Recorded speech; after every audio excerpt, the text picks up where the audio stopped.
오늘은 거룩하고 복된 주님의 날입니다. 다 같이 자리에서 일어나셔서 주기도문 찬양하심으로 하나님께 예배드리겠습니다.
여호와께 그의 이름에 합당한 영광을 돌리며 거룩한 옷을 입고 여호와께 예배할지어다. 아멘.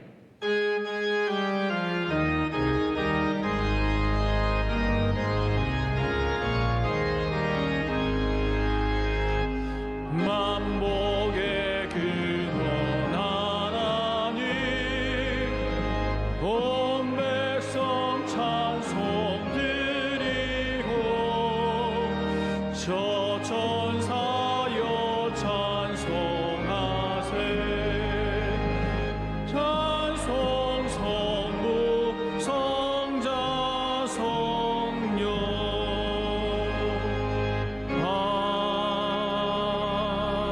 아멘.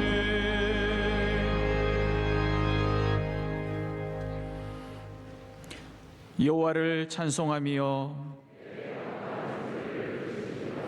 모든 경건한 자는 주를 만날 기회를 얻어서 하나님은 우리의 피난처시요 힘이시니 만군의 여호와께서 우리와 함께 하시니 야곱의 하나님은 우리의 피난처시로다. 아멘. 이 시간 하나님 앞에 감사와 참회의 기도를 조용히 올려드리겠습니다.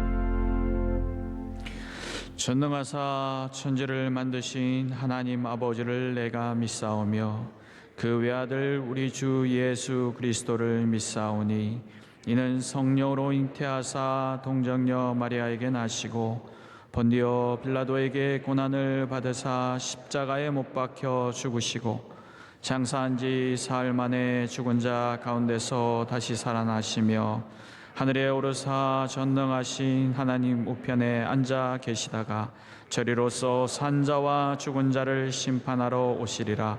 성령을 믿사오며 거룩한 공회와 성도가 서로 교통하는 것과 죄를 사하여 주시는 것과 몸이 다시 사는 것과 영원히 사는 것을 믿사옵나이다.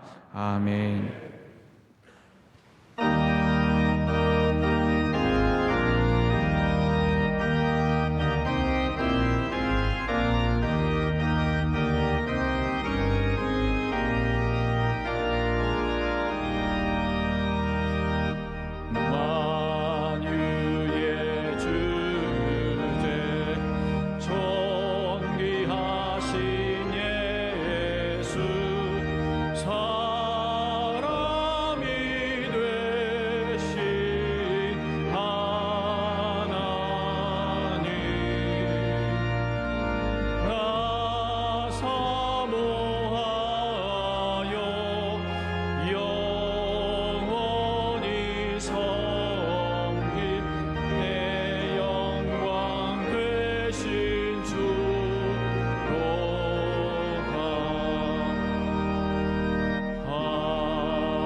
최강화 장로님께서 기도 인도하시겠습니다. 5월의 아름다운 햇빛과 따스함을 주신 하나님 아버지, 이 좋은 계절에 주님 앞에 나와 감사와 찬양을 드리게 하시니 감사합니다. 지난 한 주간도 세상 속에 살면서 주님 앞에 견고한 믿음을 보여드리지 못했음을 고백합니다. 긍휼히 여기사 용서하여 주옵소서. 이 나라 이 민족을 불쌍히 여기사 대통령과 위정자들이 하나님을 경외하게 하시고 기도와 믿음으로 국정을 잘 다스려 그 어느 때보다도 위중한 안보를 더욱 든든하게 세워주시고 정치, 경제, 사회가 속히 안정되게 하옵소서. 그리하여 기본과 원칙이 바로 선 대한민국 자유민주주의를 수호하는 온전한 나라가 되게 하옵소서. 하나님 아버지, 특별히 주님의 보혜를 위해 세워주신 우리 명성교회를 위해서 기도합니다. 성령의 역사가 뜨겁고 강하게 일어나는 교회가 되게 하시고 더욱더 부흥 발전 성장케 하옵소서. 코로나19 전염병이 속히 소멸되게 하시고 이를 잘 대처할 수 있는 힘과 능력을 주옵소서. 그리하여 모든 성도들이 성전에 나와 예배드릴 수 있는 영광의 그날이 속히 오게 하옵소서. 원로 목사님 40여 년간 눈물의 기도와 헌신으로 우리 교회를 이끌어 오셨습니다. 주님께서 위로 격려하여 주시고 비전 선교 사역에도 함께 하시어 가시는 곳마다 기적의 역사가 일어나게 하시고 많은 수확 열매 거두게 하옵소서. 담임 목사님, 주님께서 뜻하신 바 기름 부어 주시니 감사합니다. 여호수아 같은 담대함과 믿음으로 가장 강하게 들어 쓰임받는 귀한 목자 되게 하옵소서. 세계 각지에서 복음을 전파를 위하여 힘쓰시는 선교사님들 영역을 강건케 하셔서 소명을 잘 감당하시도록 축복해 하옵소서. 가정의 달을 맞이하여 이 땅에 사는 동안 육신의 부모님께 효도하게 하시고 하나님의 계명을 성실히 지키는 믿음의 축복받는 가정이 되게 하옵소서. 돌봄 대신방이 진행 중에 있습니다. 교구장 목사님을 통하여 은혜와 사랑을 나누는 신방으로 모든 가정이 은혜 받고 회복되게 하옵소서. 단위에 서시는 담임 목사님을 성령의 능력으로 붙드시고 선포하시는 말씀을 통해서 은혜와 축복받게 하옵소서. 이 예배를 기쁘게 흠양해 주실 것을 믿사옵고 살아 역사하시는 예수 그리스도의 이름으로 기도드립니다. 아멘.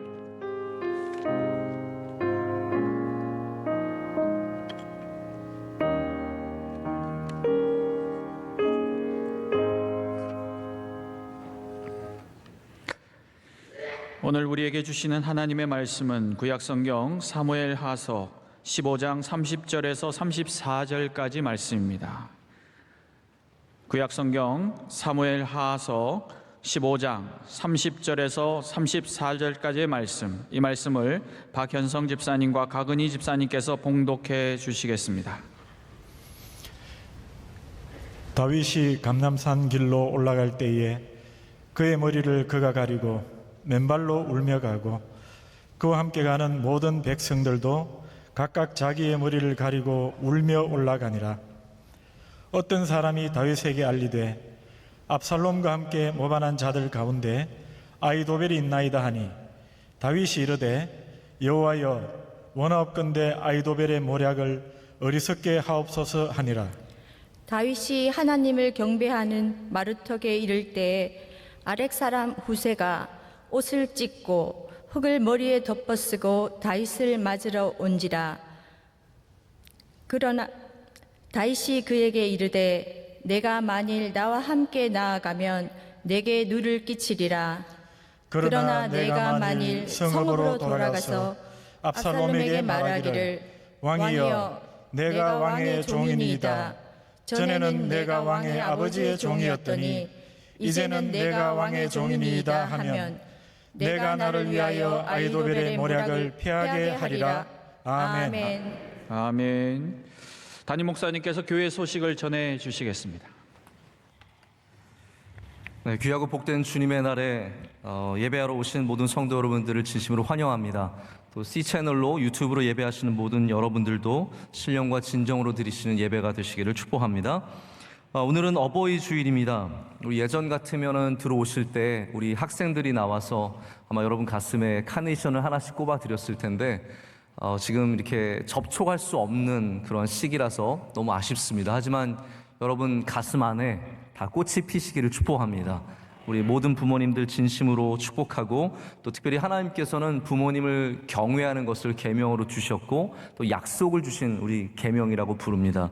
우리 기억하시고 우리의 육신의 부모님을 공경하고 우리 주변의 많은 어르신들을 공경하는 저와 여러분 그런 감사와 사랑을 나누는 주일 되기를 바랍니다. 유아 세례식을 갖습니다. 오늘 사부 예배 마치고 2018년도생 우리 아이들 유아 세례식을 갖고 다음 주까지 이어서 받겠습니다. 여러분께서 기도해 주시길 부탁드립니다. 돌봄 대신방을 진행 중에 있습니다. 많은 분들 계속해서 받고 계신데요. 여러분 신청해 주시고 또 교회 돌봄을 받으시기를 바랍니다. 또 명성교 유튜브 채널을 여러분 신앙생활에 잘 이용해 주시기를 부탁드리겠습니다. 자, 오늘은 특순이 있습니다. 찬양인데요. 우리 3부 찬양은 우리 가족이세요. 우리 두 분의 솔리스트 그리고 딸인데 역시 솔리스트입니다. 우리 세 분 김도준 집사님, 강명수 집사님, 우리 진아 양까지 세 명이 하나님께 특순 올려드리고 이어서 우리 찬양대의 찬양도 하나님께 올려드리겠습니다.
부욕해 하는지 그 사랑 얼마나 크고 놀라운지를 그 사랑 얼마나 나를 감격하게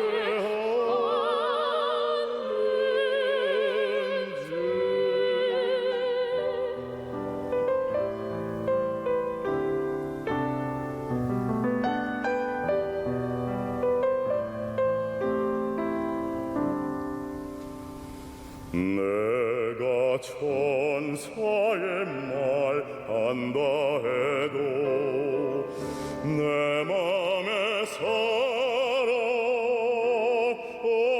없으면 내가 참 지식과 믿음이 있어도 아무 소용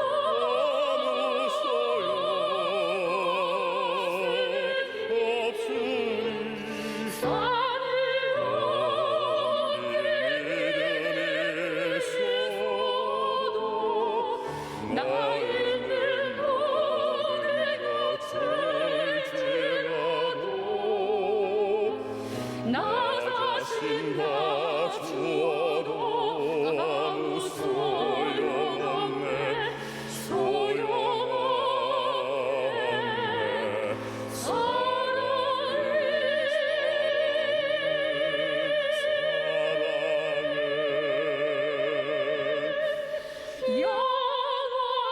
영원하네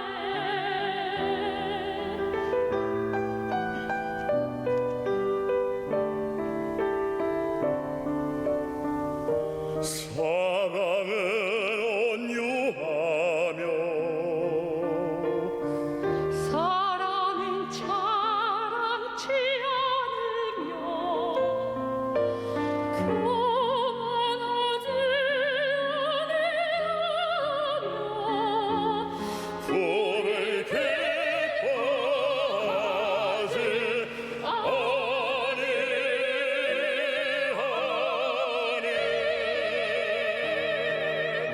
내가 천사 말래도 내 맘에 사랑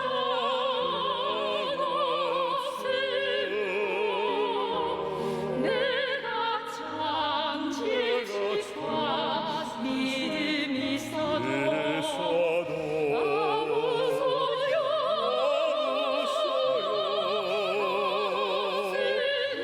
없으니 산으로 믿음이 있어도 나 있는 곳에 멈춰있지라도 나 자신 다 주어도 아무 소용없네 소용없네 사랑은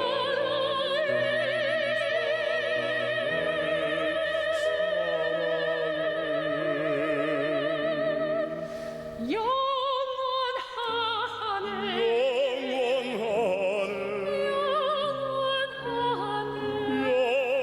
영원하네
이제 말씀으로 은혜 받는 시간입니다. 담임 목사님께서 내리막길에서 드리는 기도라는 제 말씀 주실 때 큰 은혜의 시간 될 줄로 믿습니다. 네, 입가에 미소가 도는 귀한 찬양, 또 하나님께서 분명히 우리와 함께 미소를 지으시는 찬양인 줄로 믿습니다. 우리 특순과 찬양 다 진심으로 감사를 드립니다. 오늘 저는 여러분과 함께 내리막길, 우리 지난 2주 전에 나눈 말씀을 또 이어서 내리막길에서 드리는 기도라는 제목으로 말씀을 전하겠습니다. 길이라는 주제에 대해서 좀 종종 말씀을 전하다 보니까 우리가 분명히 좀 기억해야 할 것들을 여러분 좀 기억하셨으면 좋겠다는 생각을 갖게 되었습니다. 먼저는 하나님의 길과 우리가 생각하는 길은 굉장히 차원이 다르다는 것이죠. 하나님은 길을 만드시는 분이시고 사막의 길을 내시고 광야의 길을 내시며 우리가 상상할 수 없는 길 가운데 역사하시고, 우리는 그저 좋은 길만 좋은 길인 줄 알지만 하나님께서는 때로는 어려운 길을 통해서 우리로 약속의 땅에 데려다 주시고, 또 환난과 고난을 통해서도 역사하시기 때문에 내리막길이 결코 내리막길로 끝나지 않는다는 것을 우리는 기억을 해야 합니다. 그래서 오늘 다윗이 맞은 이 내리막길을 보면은 그냥 도망치는 길이 아닙니다. 이 목적이 도망치는 것이 아니라 하나님의 관점에서 보면 이 내리막길은 회복의 시간이죠. 다윗이 잃어버렸던 많은 것들, 궁정에서 그리고 왕권이 강화되고 그리고 정말 태평천하를 이루면서 편안하게 지내면서 잃어버렸던 그 마음들과 그 신앙들을 되찾게 하는 그런 은혜가 있다는 것을 보게 됩니다. 그래서 내리막길의 목적은 먼저는 회복이 되어야 합니다. 어떤 내리막길을 만나든 그곳에서 회복이라는 목적을 만나지 않고 그냥 슬픔과 고난 중에 원망 중에 내리막길을 걷다 보면 우리는 절망의 길에 막다른 곳에 다다를 수밖에 없습니다. 하지만 내리막길을 만나도 회복하고자 하는 마음이 있으면 하나님께서 그 가운데 은혜를 주시고 다시 올라올 수 있는, 예루살렘으로 돌아올 수 있는 은혜를 주실 줄로 믿습니다. 그러나 우리는 무엇을 회복해야 하는지 알아야 되잖아요. 여러분, 다윗도 회복해야 하는 것이 있었을까요? 네, 있었습니다. 그렇기 때문에 오늘 말씀이 있는 거죠. 오늘 말씀은 예루살렘 성을 탈출해서 유대 광야로 다윗이 들어가기 전에 감람산을 넘어가는 장면으로 시작을 하고 있습니다. 제가 이스라엘을 조금 경험을 했다고 이게 눈에 그려지더라고요. 여러분, 안 그려지시죠? 네, 얼마나 제가 부러우실까요? 저는 이게 그려지더라고요. 예루살렘 성에서 다윗성을 특별히 기준으로 생각을 한다면 압살롬이 쳐들어오는 것을 듣고 이제 도망을 치는 겁니다. 그러면 바로 이 기드론 골짜기로 내려간 다음에 그 맞은편에 있는 산이 감람산, 마운트 올리브예요. 올리브 산입니다. 그리고 그 산을 넘게 되면 바로 유대 광야가 쫙 펼쳐지게 됩니다. 그래서 유대 광야로 들어가는 것이 목적이었지만 잠시 감람산을 넘어가게 되죠. 여기에 이제 말씀이 시작되는데 다윗이 울며 이 길을 지나갑니다. 30절에 이렇게 얘기합니다. 다윗이 감람산 길로 올라갈 때에 그의 머리를 그가 가리고 맨발로 울며 가고 있다고 적고 있습니다. 아마 고의적이겠죠. 얼마나 자신이 너무 부족한 마음이 들고 한탄스럽기 때문에 하나님 앞에 정말 애통하는 마음으로 맨발로 그 험한 길을 걸으면서 울면서 가고 있습니다. 여러분, 우리가 다 울 수 있는데요, 이거 좀 기억했으면 좋겠습니다. 신세 한탄이 우리를 도와주진 않습니다. 기도가 우리를 도와주죠. 우는 것이 지극히 마땅할 때가 많이 있습니다. 하지만 운다고 해서 그게 도움이 되는 건 아닙니다. 원하는 대로 일이 풀리지 않으면 눈물이 납니다. 억울하면 눈물이 납니다. 내가 최선을 다했는데 내가 아무리 최선을 다해도 이룰 수 없는 것들을 만나면 눈물이 울컥 납니다. 몇 주 전인가요? 손흥민 선수가 영국에서 무슨 축구 결승전에 나간 것 같아요. 근데 열심히 싸웠고 최선을 다했는데 원하는 대로 경기가 풀리지 않았어요. 그랬더니 마지막에 그 피치에 홀로 남아서 울더라고요. 서럽게 울더라고요. 여러분, 손흥민이 울면 우리도 울잖아요. 막 마음이 아픈데 가서 사람들이 위로해 주더라고요. 저는 그 우는 게 이해가 되는 거예요. 왜냐하면 나는 최선을 다했는데, 나는 열심을 다했는데 내가 아무리 해도 안 되는 게 있으니까, 그게 우리의 인생이니까 눈물이 나는 겁니다. 여기 다윗도 울었습니다. 그가 열심히 나라를 다스렸고 하나님을 경외했지만 아들이 구테타를 일으켜서 쳐들어왔기 때문에 쫓겨나면서 만감이 교차했습니다. 자, 그러나 여러분, 다윗이 울었기 때문에 돌아온 건 아닙니다. 다윗이 기도했기 때문에 돌아왔죠.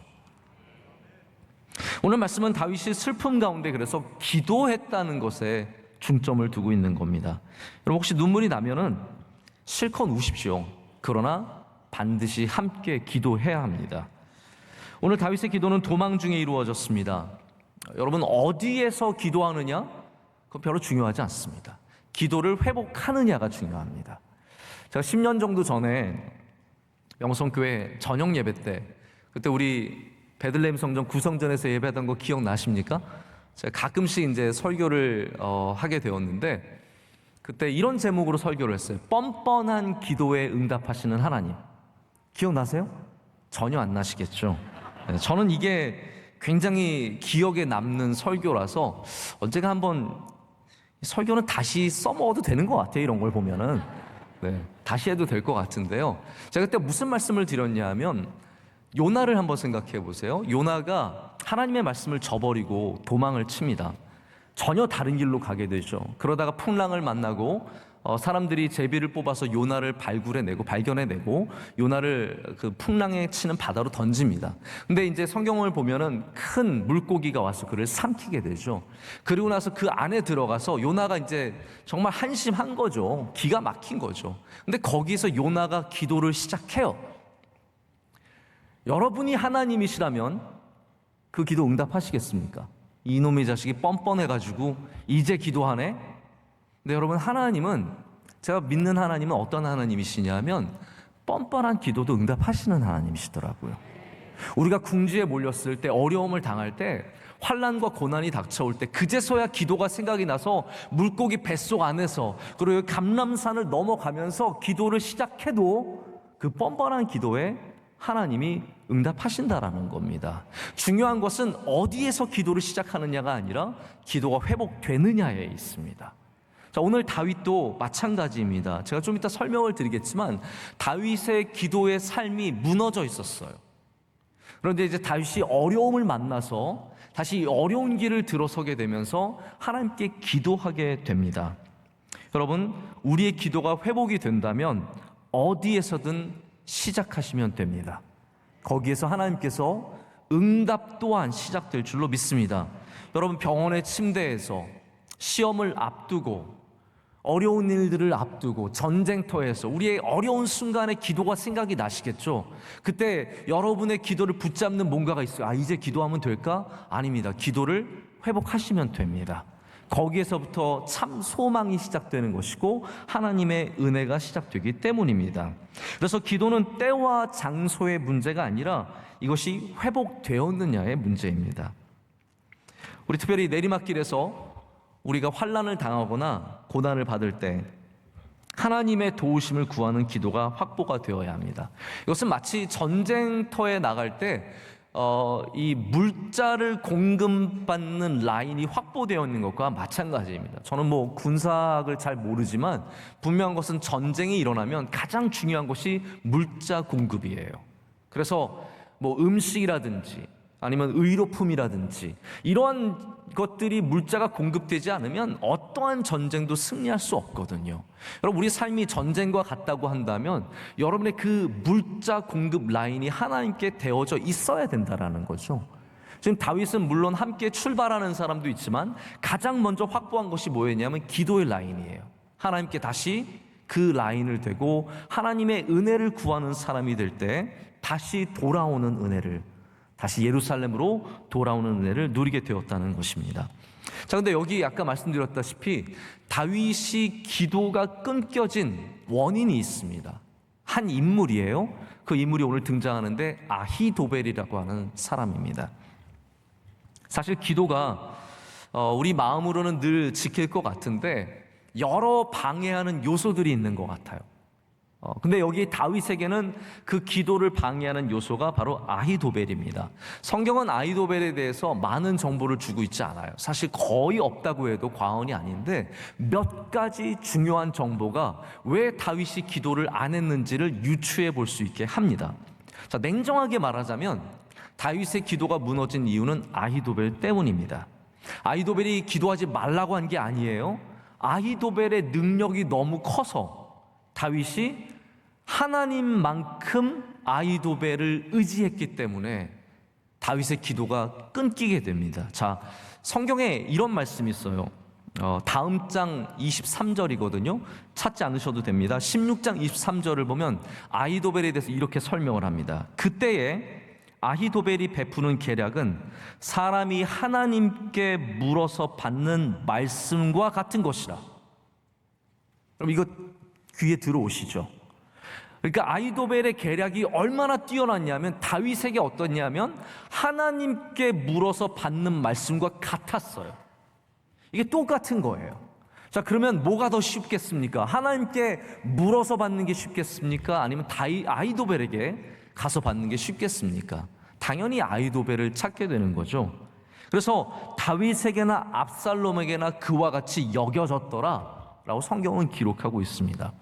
유진 피터슨 목사님이 이 부분에 대해서 좀 소설처럼 이렇게 추측으로 써내려 가는데 굉장히 설득력이 있어요. 이렇게 얘기하더라고요. 어려운 일이 생기면 다윗은 아히도벨에게 먼저 찾아갔다는 거예요.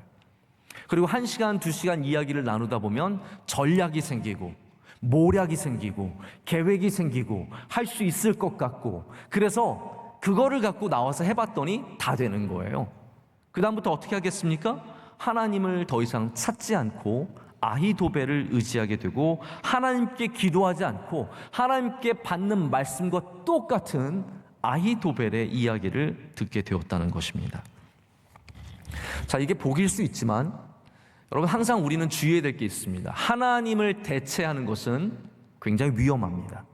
하나님을 대체하는 것이 돈이 될 때도, 쾌락이 될 때도, 명예가 될 때도, 이것들이 하나님을 대체한 다음에 우리를 멸망의 길로 인도해 갈 때가 참 많다라는 거죠. 아히도벨이라는 사람이 있으면 얼마나 좋아요. 여러분, 주변에 전략가가 있으면 정말 편합니다. 저도 목회를 하면서 설교 준비가 사실은 굉장히 어렵지만 또 어려운 게 뭐냐면요, 명확한 성경적인 비전을 갖고 그 다음에 그것을 전략적으로 구현해내는 것, 이게 굉장히 어렵다는 것을 많이 생각해 보게 됩니다. 그래서 만약 누군가가 제 주변에서 도와준다면 그거는 더할 나위 없이 감사하고 기쁘고 행복한 일인 거거든요. 근데 여기 이제 말씀을 보면은 이 아히도벨이 그렇게 다윗에게 큰 도움이 되었지만 마침내는 다윗을 하나님과 멀게 하는 그런 존재가 되는 겁니다. 어디에나 전략가가 필요합니다. 교회도 전략가가 필요한 거고요. 정치에도 전략가가 필요하고, 기업에도, 요즘에 기업은 여러분 반드시 전략가가 있어야 돼요. 뭔가 비전을 세우고 이걸 구체화시키는 사람들이 있어야 됩니다. 그러나 우리 성도들은 분명히 알아야 합니다. 무엇이든 누가 되었든 하나님을 대체해서는 안 된다는 것이죠. 우리의 기도의 줄을 끊게 하는 사람이 되어서는 안 된다는 겁니다. 이 시대가 하나님을 믿는 사람도 하나님께 물어서 무엇을 얻기보다는 우리 주변에 있는 아히도벨을 더 많이 의지하게 되는 것이 우리 이 시대의 모습입니다. 여러분 정말 하나님께 물어서 결정하십니까? 아니면 주변 사람들에게, 혹은 요즘에 여러분 유튜브가 얼마나 만능인지 아십니까? 힘들면요 유튜브한테 물어보세요. 다 가르쳐 줍니다. 수학 어려우면 물어보면 돼요. 역사 모르면 물어보면 되고요. 심지어는 뭐 허리 아플 때 유튜브한테 물어보면요, 어느 의사보다도 친절하게 자세히. 여러분 의사님들 별로 안 친절하시잖아요. 여기 많이 계시는데 가서 여러분 친절합니까? 그러나 유튜브는 얼마나 친절하게 얘기해 주는데요. 구독, 좋아요 눌러주세요. 그러면서 많이 충분한 정보를 주거든요. 우리의 아히도벨이 될 수 있는 것들이 너무나 많이 있습니다. 그러나 제가 바라기는 그럼에도 기도해야 합니다. 하나님께 묻는 그 줄을 끊어서는 안 된다는 거죠. 저희 이제 셋째 아이가 불과 6살밖에 안 되는데 요즘에 병에 걸렸어요. 기도병에 걸렸어요. 좋은 것 같으시죠? 얘가 요즘에 이래요. 엄마가 이제 예를 들어서 뭐 머리가 아프다 그러죠. 나 머리가 왜 아프지? 그러면 저희 셋째 아이가 가서 쪼르르 달려가서 엄마 머리 아파? 우리 기도해. 그러더니 하나님 우리 엄마가 머리가 아픕니다. 머리 안 아프게 해주세요. 예수님으로 기도했습니다. 이제 안 아프지? 딱 물어봐요. 여러분 그러면 뭐라고 대답을 해야 돼요? 제가 뭐 이렇게 해서 딱 다치 이렇게 뭐 이렇게 아프지? 그러면 저희 셋째가 또 달려와서 하나님 우리 아빠 설교해야 되는데 다리가 아픕니다. 꼭 그 말해요. 꼭 설교해야 되는데 다리가 아픕니다. 하나님 낫게 해주세요. 예수님으로 기도했습니다. 아멘. 이제 안 아프지? 그러거든요. 저는 이 아이의 기도가 너무 도전이 되는 거예요. 우리가 신앙으로 기도할 때가 많습니다. 이 말이 오해하지 마십시오. 신앙으로 기도하는 게 맞는데 그건 어떤 기도냐면 이런 기도죠. 맞아, 내가 교인이니까 기도해야지. 오늘 기도 안 했네? 기도해야지. 이해가 되세요? 신앙인의 기도가 많아요. 근데 여러분 우리는 믿음의 기도를 해야 돼요. 하나님이 살아계시기 때문에, 응답하시기 때문에, 기도에 능력이 있기 때문에 그걸 믿고 기도해야 그게 정말 믿음의 기도가 되고 능력 있는 기도가 되거든요. 신앙의 기도도 나쁘지 않습니다. 하지만 믿음의 기도가 더 능력이 있는 것이죠. 다윗이 신앙의 기도는 했을지 몰라요. 성전, 자기가 쌓은 그 아름다운 성 안에서 하나님 주셔서 감사합니다. 저 잘 지낼게요. 하나님도 잘 지내시죠. 하루에 3번 기도했을 수도 있어요. 그러나 어느 이런 많은 과정들을 통해서 믿음의 기도가 사라지고 있었다라는 겁니다. 우리도 믿음의 기도를 되찾기를 원합니다. 아이도벨만 붙잡고 있으면 안 됩니다. 다시 기도를. 근데 어떻게 다윗이 기도를 잃어버렸을까 하는데 그런 일들이 우리 사람에겐 다 일어난다라는 것이죠. 그러면 기도하면 하나님께서 우리 가운데 역사해 주실 줄로 믿습니다. 도와주실 줄로 믿습니다. 자, 어제 어버이날을 맞아서 부모님들 잠깐 인사를 드렸는데 어머니가 갑자기 그런 얘기를 하시더라고요. 제 동생이죠. 우리 막내 동생이 고등학교 때 폐 엑스레이를 찍었는데 결핵을 앓은 흔적이 있었대요. 그래서 어머니 마음이 너무 아프셨다는 거예요. 왜냐하면 저희 부모님들은 다 아시겠지만 결핵을 아주 심하게 앓으셔서 고통을 많이 당하셨는데 저희도 결핵 걸리지 말라고 어렸을 때 맨날 주사 놔주시고 약 먹여주시고 그랬던 거 기억이 나거든요. 근데 저희 동생은 진짜 아팠어요. 늘 아팠고 제가 보기에도 건강이 안 좋아 보였어요. 기침을 많이 하고 한 번 하면은 뭐 몇 달을 기침하고 그랬었는데 이게 결핵이었던 거예요. 근데 저희 부모님이 뭐 돈도 없고 가정도 어렵고 그러니까 병원에 가지도 못하고 집에서 그냥 이렇게 조금 도와주고 그 정도만 하신 거예요. 근데 하나님께서 우리 은혜 주신 거 아니겠습니까? 우리 몰랐지만 병원에 가지도 못했지만 하나님께서 그 결핵을 고쳐주신 거거든요. 어저께 어머니가 그런 고백을 하시면서 눈물이 글썽거리시더라고요. 우리가 못 돌봤는데 하나님이 돌봐주셨다. 여러분, 우리가 기도를 다 온전한 제목을 드려야만 하나님이 우리를 도와주시는 게 아니더라고요. 여러분, 믿음으로 기도하는 자는 드리지 못하는 기도도 하나님께서 들어주신다라는 겁니다. 우리가 기도를 되찾아야 하는 이유는 너무나 많이 있습니다. 자, 다윗은 이제 하나님을 다시 경외하고 기도하기 시작했습니다. 이 내리막길의 초입부터 기도를 회복했기 때문에 여기에 소망이 있는 거죠. 다윗이 배반의 소식을 듣고 하나님께 간절히 기도합니다. 뭐라고 기도하냐면 여호와여 원하옵건대 아히도벨의 모략을 어리석게 하옵소서라고 기도를 합니다. 여러분, 기도하면은 정신이 맑아집니다. 기도하면 두려움이 사라집니다. 기도하면 판단력이 생깁니다. 기도하면 후들거리던 다리가, 두려움으로 후들거리던 다리가 다시 힘이 들어가고 일어설 수 있는 힘과 능력을 갖게 됩니다. 지금 아히도벨의 이 모략을 하나님 무력화시켜달라는 기도를 하면서 다윗은 정신을 차리고 있는 거예요. 근데 이 감사한 것은 다윗이 아히도벨을 죽여달라 뭐 이런 기도를 하지 않아요. 그 나쁜 놈 나랑 같이 이렇게 있다가 어떻게 나를 배반하고. 여러분, 우리가 지난 계속 토요일 날 새벽 예배 때 듣는 말씀이 뭐냐 하면 다윗이 사울을 용서해주고 그리고 나발을 용서해주고 다시 이제 사울을 용서하는 장면으로 24장, 25장, 26장이 이렇게 사무엘상이 진행이 되거든요. 근데 그것을 통해서 우리가 배운 교훈이 무엇이었습니까? 심판은 하나님께 맡기자라는 거예요. 다윗이 그 레슨을 분명하게 받았기 때문에 오늘 여기에서 바로 아히도벨의 심판을 하나님께 맡기는 겁니다. 그러나 아히도벨의 모략은 멈추게 해달라고 기도하는 것이죠. 여러분, 이게 참 중요한 기도더라고요. 왜냐하면 전쟁의 대부분이 전략이고 모략이에요. 이게 무너지면 전쟁 아무리 힘이 있고 능력 있는 군사라도 절대로 전쟁을 제대로 치를 수가 없습니다. 마치 천재 같은 선수들을 데리고 있어도 감독의 작전이 엉망이면 절대로 이길 수 없듯이 전쟁이라는 건 모략과 전략의 싸움입니다. 근데 성경에 이런 말씀 있죠. 잠언 16장 9절 말씀 여러분 잘 아실 텐데, 사람이 마음으로 자기의 길을 계획할지라도 그의 걸음을 인도하시는 이는 여호와시니라.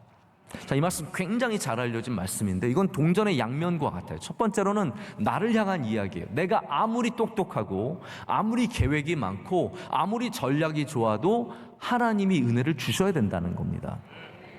그래서 내 전략이 좋다고 방심하시면 안 됩니다. 하나님의 인도하심을 받아야죠.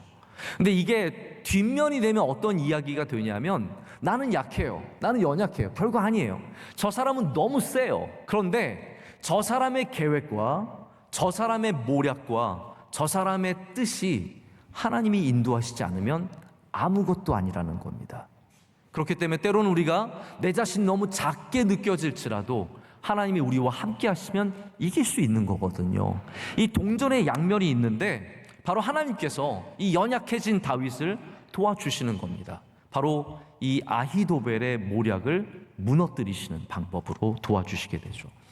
이런 게 참 중요한 이야기더라고요. 제가 이제 사실 저는 우리나라 역사는 좀 약한 편인데 요즘에 제가 좀 관심을 갖고 보기 시작을 했어요. 근데 재밌는 책을 하나 만났어요. 징비록이라는 책 여러분 혹시 아십니까?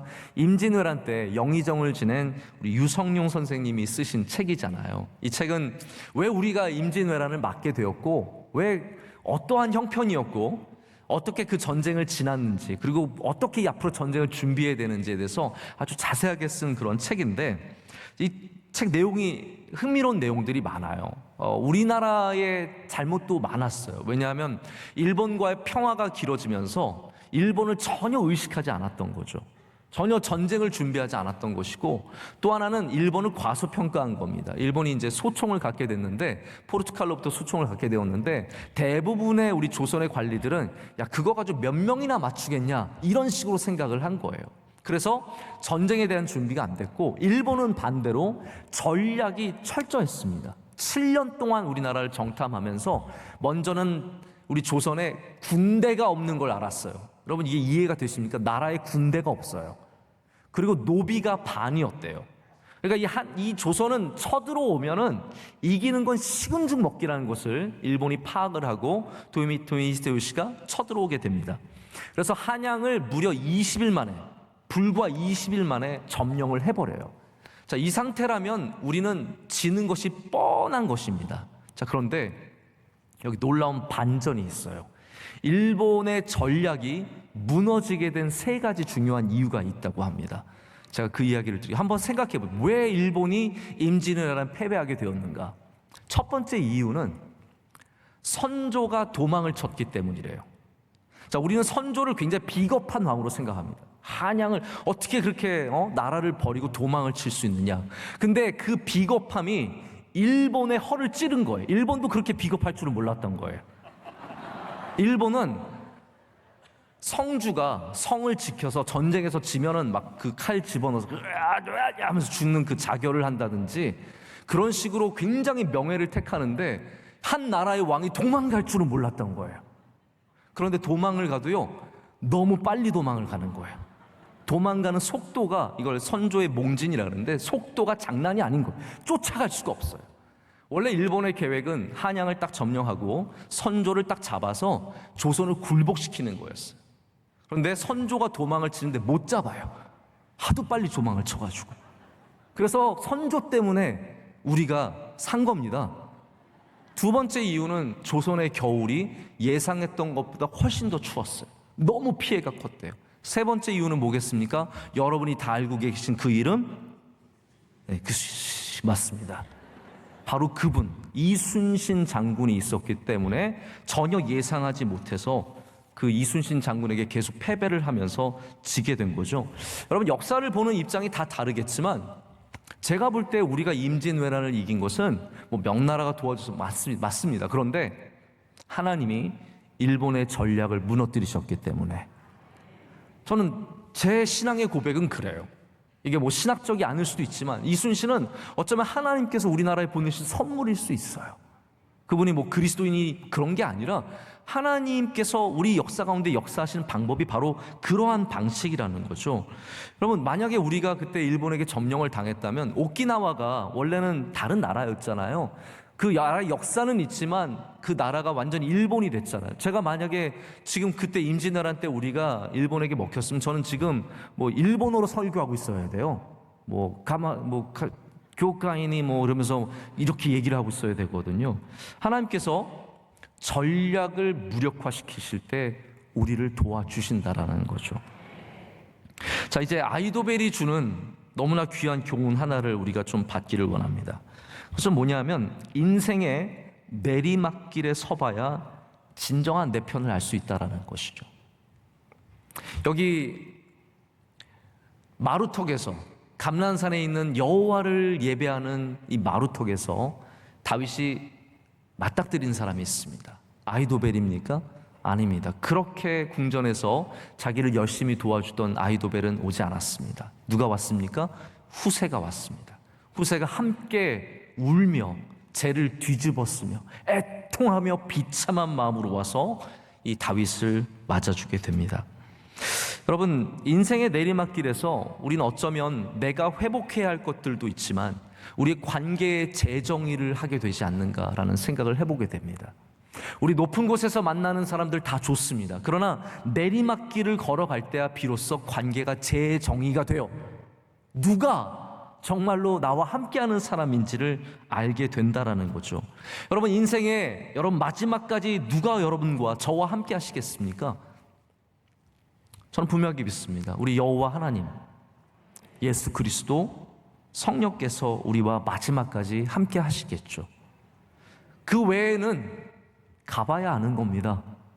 그렇기 때문에 우리는 아이도벨을 너무 의지하지 말자라는 거예요. 그런 사람들이 있으면 감사하지만 우리 내리막길을 맞아야만 재정이 되는 관계가 너무나 많기 때문에 그거 하나님께 맡기고 우리는 그저 한 걸음 한 걸음 주님의 은혜로 걸어갈 뿐입니다. 저 올라 목사님과 어제 그런 얘기를 나눴거든요. 그런 얘기를 하시더라고요. 어려운 사람, 어려움을 당한 사람 버리지 않고 도와주면 하나님께서 그 사람 도와주신다. 우리 교회가 그나마 하나님의 은혜를 얻을 수 있었던 것은 어려운 사람들과 어려운 교회들과 어려운 목회자들과 어려움 당한 사람들을 외면하지 않고 우리가 사랑의 손길을 연약하지만 별거 아니지만 꾸준히 베풀었기 때문이 아닌가라는 그런 생각을 해보게 됩니다. 여러분들도 저도 그냥 너무 잘 나가는 사람들 옆에만 줄 서려고 하지 마시고 어려움 당한 사람들 함께 도와주고 후세처럼 그들 앞에 가서 함께 울어주고 붙잡아 줄 때 다시 하나님께서 그 가운데 은혜를 주셔서 모두가 올라갈 수 있는 길을 주실 줄로 믿습니다. 그것이 우리 교회의 비전입니다. 내리막길에 서 있는 사람들을 찾아내고 그들과 함께하는 일, 바로 우리에게 주신 삶입니다. 그들과 함께 기도하는 일. 제가 며칠 전에 인도에 계신 목사님에게 전화를 받았어요. 안 그래도 제가 인도 소식을 들으면서 굉장히 궁금했거든요. 이 목사님이 건강하셔야 될 텐데, 괜찮아야 할 텐데. 이 목사님 교회가 10만 명이 넘게 모이는 그런 목사님인데 제가 굉장히 궁금하더라고요. 차마 전화를 못 드리고 있었는데 어제 그렇게 전화가 온 거예요. 이분이 전화 통화가 돼서 너무 감사하다고 하시면서 인도 상황을 설명을 해주시는데 저도 깜짝 놀랐습니다. 이분에 의하면 뭐 정부의 통계는 아니지만 매일 코로나에 걸리는 숫자가 100만 명이라고 합니다. 그러니까 우리가 생각하는 상상을 뛰어넘는 숫자가 지금 코로나에 걸리고 있는데 코로나가 걸리면 좀 아프고 기침하기 시작하면 병세가 안 좋아지고 3일이면 다 죽는데요. 3일 만에 4일 만에 죽는 분들이 너무 많아서 감당할 수가 없는 상황이고, 그리고 우리 병원만 해도 우리 한국 병원들은 여러분 공공성을 다 띠고 있습니다. 그래서 한국에는 프라이빗 병원이 없어요. 종합병원들은. 근데 인도는 종합병원도 다 프라이빗 병원인 거예요. 그래서 공공적인 목적으로 하지 않고 다 이익을 얻기 위해서 병실들도 부자들한테만 주고, 약을 뭐 30불이면 사던 걸 200불을 받고, 주사 한 방에 막 2,000불을 받고 이러니까 이 가난하고 연약한 사람들은 전부 다 그냥 다 죽어 나가는 거예요. 그래서 이분이 전화를 하시고 너무나 안타깝게 얘기하면서, 인도의 목사님들도 이미 많이 돌아가신 분들이 계시대요. 그러면서 기도해달라고 하면서, 혹시 명성교회에서 우리한테 좀 산소를 보내줄 수 있느냐, 이 컨센트레이트 옥시즌이죠, 이거 좀 압축된 산소 이거 좀 보내줄 수 있느냐고 하면서 간절하게 요청을 하시더라고요. 저는 제가 방법은 잘 모르지만 노력해 보려고요. 뭐 대사관과 이야기를 하든지 항공사랑 이야기를 해서라도 어쨌든 우리가 이 내리막길에 서 있는 이웃을 외면해서는 안 되고, 그들의 아픔을 외면해서는 안 된다는 거죠. 당장 우리 주변에도 너무나 도움이 필요한 사람들이 있지만, 하나님이 모르면 몰라도 알면서 가만히 있어서는 안 되지 않겠습니까? 여러분, 우리는 후세 같은 교회가 되어야 합니다. 후세 같은 성도들이 되어야 합니다. 모든 내리막길, 누구나 내리막길을 만날 수 있기 때문에 내리막길에 여러분이 함께 해주실 때 거기서 하나님께서 역사하실 줄로 믿습니다. 그럼 예수님께서 마지막 길을 가실 때 예수님 주변에 가장 가까이 서 있었던 제자들 다 어디로 갔습니까? 부인하고 자기 옛날 일터로 돌아가고 고향으로 돌아가고 그랬죠. 그때 예수님을 마지막에 도운 사람이 누구냐 하면 아리마대 사람 요셉입니다. 아리마대 사람 요셉은 숨겨진 제자였어요. 모르는 제자였어요. 그러나 사내들인 공의회에서 예수님을 변호하고, 그리고 예수님이 마침내 십자가에 달려 돌아가셨을 때 그의 시신을 받아서 자기 무덤에 안치하는 가장 마지막 길에 예수님의 길을 도와준 사람이 바로 아리마대 사람 요셉입니다. 후세입니다. 후세. 여러분, 이 시대는 후세를 필요로 합니다. 똑똑한 아이도벨이 되지 마시고 하나님께 쓰임받는 후세가 되어야 합니다. 그래야 거기에 소망이 있고 은혜가 있고 하나님이 주시는 복도 있다라는 것이죠. 말씀을 맺겠습니다. 우리 인생은 다시 말씀드리지만 언제든 내리막길이 시작될 수 있는 연약한 인생입니다. 그런데 이 내리막길에서 다윗은 여호와를 경배하는 마루턱 전에 기도를 되찾는 은혜를 만났습니다. 그리고 하나님께서 그 기도를 되찾는 다윗에게 다시 소망의 길을 걷게 하시고 그의 길을 회복할 수 있는 은혜를 주셨죠. 아이도벨이 많았지만, 수많은 사람들이 다윗을 도왔지만 마지막에는 다윗을 도울 분은 하나님밖에 없다는 것을 다윗이 스스로 깨닫게 되는 시간, 그런 순간이었습니다. 기도는 반드시 회복되어야 합니다. 어쩌면 우리가 이 내리막길을 걷는 진정한 목적은 기도와 말씀과 예배의 회복일 수도 있겠다라는 거죠. 여러분, 코로나 시대를 맞아서 우리가 회복해야 할 많은 것들이 있겠지만 여러분 안에 먼저 기도가 회복되시길 축복합니다. 우리 주님과 만나는 그 기도가 회복이 된다면 우리 거기서부터 다시 시작할 수 있고 거기서 다시 소망이 있을 수 있기 때문입니다. 기도의 회복이 우리 삶의 회복의 열쇠임을 잊지 마시고 여러분의 그 마루턱에서 하나님을 만나는 그런 은혜가 있기를 진심으로 축복합니다. 기도하시겠습니다. 하나님 아버지, 감사합니다. 오늘 연약한 인생에게 찾아오셔서 다시 말씀하시고 다시 붙잡아 주신 하나님의 은혜를 사모합니다. 하나님, 오셔서 우리 가운데 친히 역사하여 주시옵소서. 다윗처럼 쫓기고 내리막길을 걷기 시작한 우리들에게 오셔서 주님의 은혜를 풍성히 베풀어 주실 때 다시 예루살렘으로 돌아가는 역사가 이루어질 줄로 믿습니다. 우리나라의 내리막길에 주님 은혜를 내려 주시옵소서. 다시 회복되는 은혜를 허락하여 주시옵소서. 우리 모두가 깨어서 기도할 수 있도록 주여 성령 충만케 하여 주시옵소서. 예수님의 이름으로 기도드립니다. 아멘. 말씀에 큰 은혜를 받았습니다. 이제 찬송가 300장 부르시겠습니다. 300장 찬양하시면서 새가족 등록과 함께 준비하신 예물 하나님께 봉헌하겠습니다.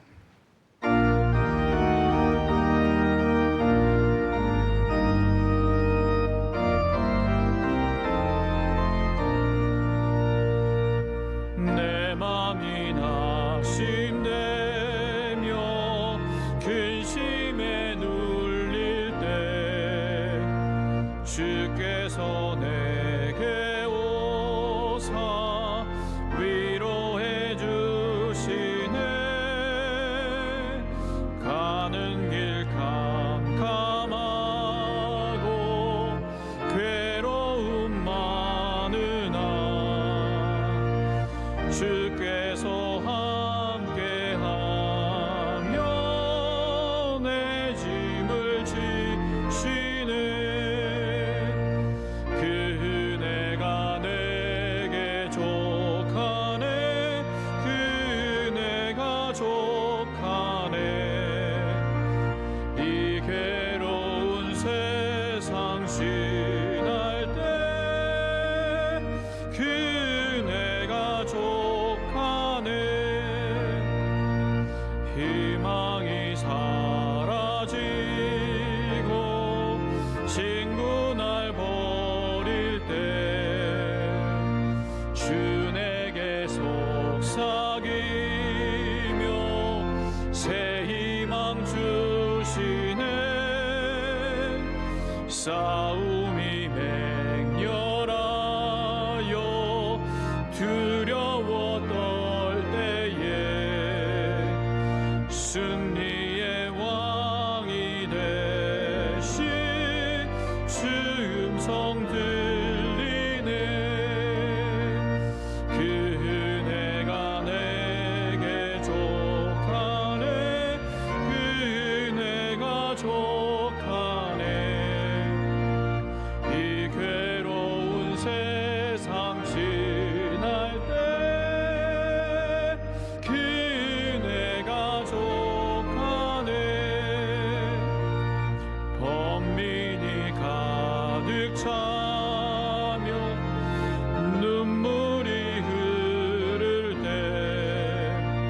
주 나의 곁에 오사 위로해 주시네. 환난이 닥쳐와서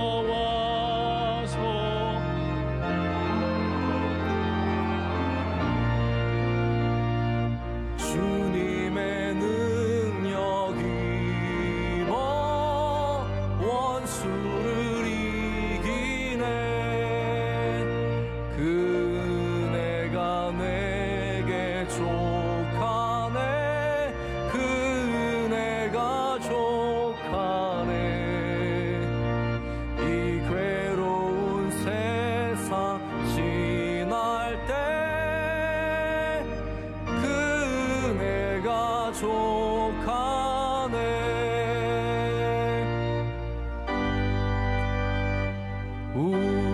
우리에게 향하신 여호와의 인자심이 크고 크도다. 크시도다.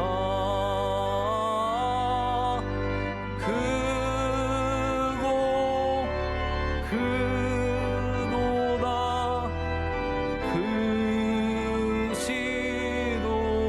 크시도다. 전능하신 하나님 아버지, 이 시간 주님 앞에 모여 영과 진리로 예배하게 하심을 감사합니다.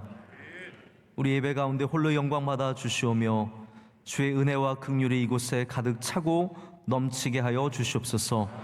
정성껏 준비한 예물을 주님께 올려드립니다.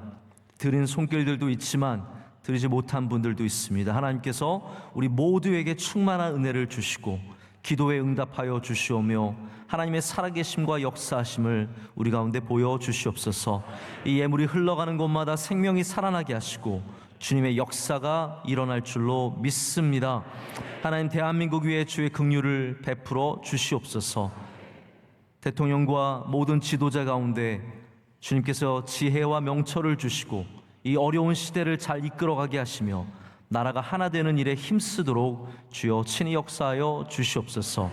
우리 명성교회와 함께하여 주시되 하나님 주신 사명을 넉넉히 감당하게 하여 주시고 성령 충만하며 예배로 깨어있는 교회가 되게 하여 주시옵소서. 우리 모든 선교사님들과 동행하여 주셔서 한 분도 코로나의 어려움을 겪지 않게 하여 주시옵고 우리 선교지마다 평안과 은혜가 넘쳐날 줄로 믿습니다. 교회가 섬기는 모든 기관들 가운데도 함께하여 주셔서 우리 모두 깨어 기도하게 하여 주시옵소서. 오늘 3부 예배를 섬기는 주님의 귀한 종들이 있습니다. 우리 기도하신 장로님과 성경 봉독한 가정과 특선으로 하나님께 영광 올려드린 가정과 찬양대의 찬양 다 기뻐 받아주시고 예배위원들의 헌신을 기뻐 받아 주시옵소서. 모든 분들에게 하나님의 은혜를 갑절로 더하실 줄로 믿습니다. 원로 목사님의 귀한 선교의 사역 가운데 동행하여 주시고 많은 열매가 맺히게 하시며 신원을 강건하게 붙잡아 주시옵소서. 어버이 주일을 맞았습니다. 우리 사랑하는 부모님들 건강함을 더하여 주시고 정신이 명료하게 하여 주시오며 하나님 생각과 모든 것 가운데 하나님께 주시는 기쁨과 감사와 긍정이 넘쳐날 줄로 믿습니다. 가정마다 믿음의 뿌리가 깊어지게 하시고 잎이 청청하며 결실을 맺는 귀한 믿음의 가정들 다 될 줄로 믿습니다. 이 모든 것을 주님께 감사함으로 아뢰었고 우리 사랑하시는 예수님의 이름으로 기도드립니다. 아멘.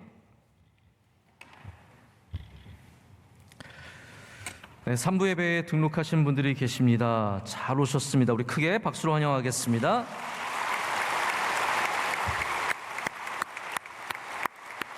감사합니다. 오늘 우리 특순하신 집사님 가정은 3남매 같았습니다. 보기에 너무 좋았고 큰 은혜를 받았습니다. 얼마나 좋았는지 모르는데 우리 특순하시고 찬양대 우리 다 박수로 축복하겠습니다. 감사합니다.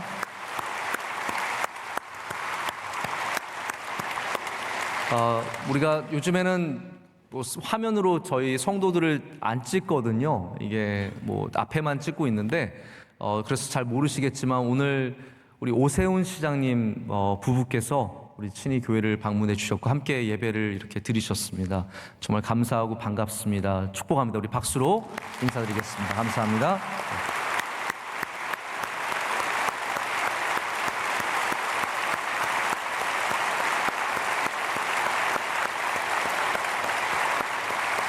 네. 앞으로는 저를 보실 때 그렇게 뚫어져라 한번 쳐다봐 주시면 감사하겠습니다. 네, 감사합니다. 우리 옆에 분들과 인사하실까요? 기도의 회복이 시작되었습니다. 인사하시겠습니다. 기도의 회복이 시작되었습니다. 기도의 회복이 시작되었습니다. 감사합니다. 네, 오늘 어버이 주일이라서 우리 찬양 찬송 579장 1절 4절 할 텐데요. 여기는 어머니밖에 안 나와요. 참 아버지들 얼마나 서러운지 모릅니다. 그러나 우리 마음에는 우리 아버지까지 다 포함해서 우리 부모님의 사랑을 우리 찬송가 1절 4절로 부르고 원로 목사님께서 나오셔서 축도해 주시겠습니다.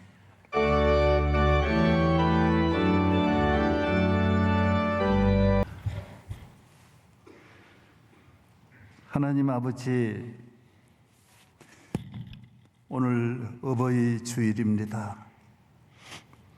평생을 오르막을 걸어오신 힘든 과정에 함께 하시고 가정과 자녀를 기르면서 내리막 내려갈 때 슬피 울며 낙심하는 모든 우리 부모님들 세대에 하나님이 늘 함께 해주셨습니다. 금년에도 우리 하나님께서 우리의 모든 삶과 가는 길에 동행하여 주시고 오늘 예배에 참여한 모든 성도들이 올라갈 때에도 낙심하지 않고 피곤하지 않게, 내려갈 때에도 절망하지 않고 예루살렘을 회복하는 새로운 영광과 넘치는 축복이 우리 모든 성도들에게 함께 하시기를 성부와 성자와 성령의 이름으로 축원하옵나이다. 아멘.